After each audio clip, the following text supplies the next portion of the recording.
அஸ்ஸலாமு அலைக்கும் வரஹ்மத்துல்லாஹி வபரகாத்துஹு. அன்பார்ந்தவர்களே, நம்முடைய சமகாலம் என்பது அல்லது இந்த உலக வாழ்க்கை என்பது மரணத்திற்கான வாழ்க்கையாகத்தான் நாம் பார்க்க வேண்டும். நம்முடைய வாழ்க்கை என்பது ஒரு நாள் முடிந்தே தீரும் என்ற ஒரு நிலைப்பாட்டை நம்முடைய மனதில் நாம் வைத்து கொள்ள வேண்டும். ஏனென்றால் சமகாலத்தில் யாருடைய குடும்பத்தை நாம் எடுத்துக்கொண்டாலும் அவர்களுடைய குடும்பத்தில் யாரேனும் ஒரு மனிதர் இறந்து கொண்டேதான் இருப்பார். அப்படி இறந்து போகும்போது நம்முடைய கவலைகளை நாம் வெளிப்படுத்துகின்றோம் என்ற பெயரில் நாம் செய்யக்கூடிய காரியங்கள் மிகவும் எக்ஸ்ட்ரீமான லெவலுக்கு போவதை நம்மால் காண முடிகிறது. நபி ஸல்லல்லாஹு அலைஹி வஸல்லம் அவர்கள் இந்த மரணத்தை குறித்து சொல்லி காட்டும் போது, ஒரு வீட்டில் ஒரு மனிதரோ யாரேனும் ஒருவர் இறந்து போகும்போது நீங்கள் 3 நாட்கள் மட்டும்தான் உங்களுடைய கவலையை வெளிப்படுத்த வேண்டும் என்று சொல்லி இருக்கின்றார்கள். யாரை தவிர? மனைவியை தவிர.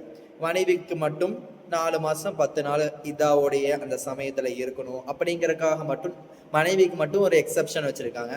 ஆனா மற்றவங்களுக்கு 3 நாட்கள் மட்டும்தான் நீங்க கவலையை வெளிப்படுத்தணும், அப்புறம் எல்லாம் உங்க வேலையை பார்த்துட்டு போயிடணும் அப்படிங்கிறது நபி சொல்லக்கூடிய ஹதீஸா இருக்கு.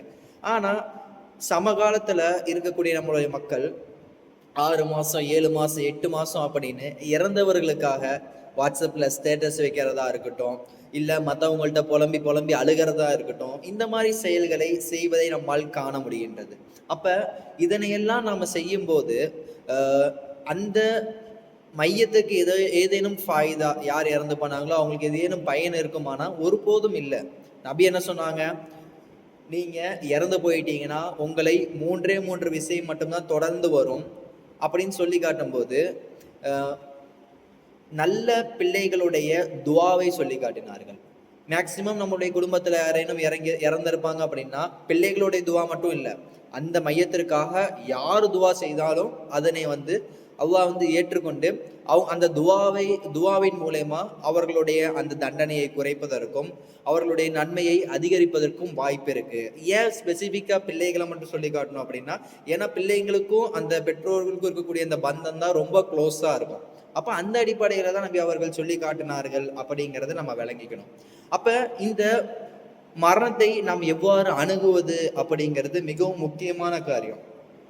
ஏன்னா ஒரு ஆள் இறந்து போறாங்க அப்படின்னா அவங்களுடைய மரணத்தை நம்ம எப்படி பார்க்கணும் அப்படின்னா, அவங்க இந்த தற்காலிகமான உலகத்தை விட்டு நிரந்தரமான உலகத்தின் பக்கம் போயிருக்காங்க. மக்களுடைய இந்த சோதனைகள், இந்த கெட்ட பேச்சுகளை எல்லாம் விட்டு தூய்மையான இறைவனின் பக்கம் போயிருக்காங்க அப்படிங்கிறத நம்மளுடைய சிந்தனையில இருக்கணும். ஏன்னா இந்த உலகத்தோடைய நிலை நமக்கு தெரியும். நோய்களை எல்லாம் விட்டுட்டு அவங்க போயிருக்காங்க. மக்களுடைய அந்த தவறான கெட்ட பேச்சுகளை விட்டு அவங்க தூய்மையான இடத்துக்கு போயிருக்காங்க அப்படிங்கிறத நம்ம நினைச்சுக்கணும் அப்படிங்கிறது முதலாவது விஷயம். அதனால்தான் நபி ஸல்லல்லாஹு அலைஹி வஸல்லம் அவர்கள் மையத்திற்காக பல துவாக்களை சொல்லி தந்திருக்காங்க. அதுல முக்கியமான துவாவை நம்ம எடுத்து பார்த்தோம் அப்படின்னா இதுதான் இருக்கும். அல்லாஹும்ம அபதிலுஹு தாரன் ஹைரம் மின் தாரிஹி. அல்லாஹுவே இந்த மையத்திற்கு வீடுகளை, அவங்க இருக்கக்கூடிய அந்த வீட்டை இந்த வீட்டை விட சிறந்த வீட்டா அமைத்துதா. ஜௌஜன் ஹைரம் மின் ஜௌஜிஹி. ஒரு கணவனோ அல்லது மனைவியோ இவர்களை விட அங்க இருக்கக்கூடிய கணவன் மனைவியே சிறந்த கணவன் மனைவியே இவங்களுக்கு கொடு. அஹ்லன் ஹைரம் மின் அஹ்லிஹி. இந்த உலகத்துல இருக்கக்கூடிய குடும்பத்தை விட அங்க சிறந்த குடும்பத்தை கொடு அப்படின்னு எவ்வளவு அழகான துவாவை சொல்லி தந்திருக்காங்க. அப்ப நம்முடைய சிந்தனை இதுதான் இருக்கணும். இங்க இருக்கிறது ஒரு நிலையற்ற வாழ்க்கை, அவங்க நிலையான வாழ்க்கையின் பக்கம் போயிடுவாங்க. அப்ப அவங்களுக்காக நம்ம செய்யக்கூடிய பிரார்த்தனைகளா இருக்கட்டும், அதே மாதிரி அவங்களுக்காக நம்ம செய்யக்கூடிய சதகாக்களா இருக்கட்டும், இல்ல அவங்க நமக்கு ஒரு சில விஷயங்களை சொல்லி தந்திருப்பாங்க. இப்படிதான் வாழணும், குரானை ஓது அப்படின்னு நம்ம சின்ன வயசுல சொல்லி தந்திருப்பாங்க. அந்த குரானை நம்ம ஓதுவதன் மூலியமாக இது சதகத்துல் ஜாரியால வருது. சதகத்துல் ஜாரியாங்கிறது சும்மா பணத்தை மட்டும் கொடுப்பது இல்லை. நம்ம ஒரு செயலை ஒருத்தங்களுக்கு விட்டுட்டு போயிருக்கோம் அப்படின்னா, இல்முன் நாஃபியா, பயனுள்ள கல்வியை விட்டுட்டு போயிருக்கோம் அப்படின்னா அந்த பயனுள்ள கல்வியும் அவங்களுக்கு ஒரு பயனாக இருக்கும் அப்படிங்கிறது நமக்கு தெரிஞ்சுக்கணும் அப்படிங்கிறது 2வது விஷயம். அடுத்ததா முக்கியமான ஒரு விஷயம், நபி ஸல்லல்லாஹு அலைஹி வஸல்லம் வாழ்க்கையில இந்த மரணத்தை நபி ஸல்லல்லாஹு அலைஹி வஸல்லம் எப்படி எதிர்கொண்டாங்க அப்படிங்கிறத பார்க்கணும். நபி ஸல்லல்லாஹு அலைஹி வஸல்லம் பிறப்பதற்கு முன்பே தந்தையை இழந்தார்கள். பிறந்து 6 வயதிலேயே தன்னுடைய தாயை இழந்தார்கள். அப்ப இந்த இழப்பு ஒரு பிறப்பே வந்து ஒரு அனாதையோடைய இழப்பா, ஒரு பெற்றோர்களுடைய அந்த பராமரிப்பு இல்லாத ஒரு இழப்பா தான் நபிகளுடைய வாழ்க்கையே இருந்துச்சு. அதை நம்ம சற்று சிந்தித்து பார்க்கணும். அது மட்டும் இல்லாம ஆமுல் ஹுஸ்ன்னு சொல்லக்கூடிய கவலையான ஆண்டு அப்படின்னு நபியோடைய வாழ்க்கையில நம்ம சொல்லக்கூடிய அந்த கவலையான ஆண்டு, ஒரே வருஷத்துல 3 கெட்ட நிகழ்வு நடந்தது அப்படின்னு நம்ம சொல்லலாம். ஃபர்ஸ்ட் நிகழ்வு என்ன? கதீஜா ரலியல்லாஹு அன்ஹா அவர்கள் இறந்ததை நாம் சொல்லலாம். இரண்டாவது, அபுதாலிப் அவர்கள் நபி ஸல்லல்லாஹு அலைஹி வஸல்லம் அவர்களுக்கு மிகவும் பக்கபலகமா இருந்தாங்க. அவர்களுடைய இறப்பை நம்ம சொல்லலாம். அதே போன்று தாயிஃபுடைய கல்லடி, நபிகளால் கல்லால் அடித்தார்கள். அப்ப இந்த 3 நிகழ்வும் நபி ஸல்லல்லாஹு அலைஹி வஸல்லம் ஒரே ஆண்டுல நடக்குது. அப்ப அந்த 2 மரணத்தை எடுத்துக்கொள்ளுங்கள்.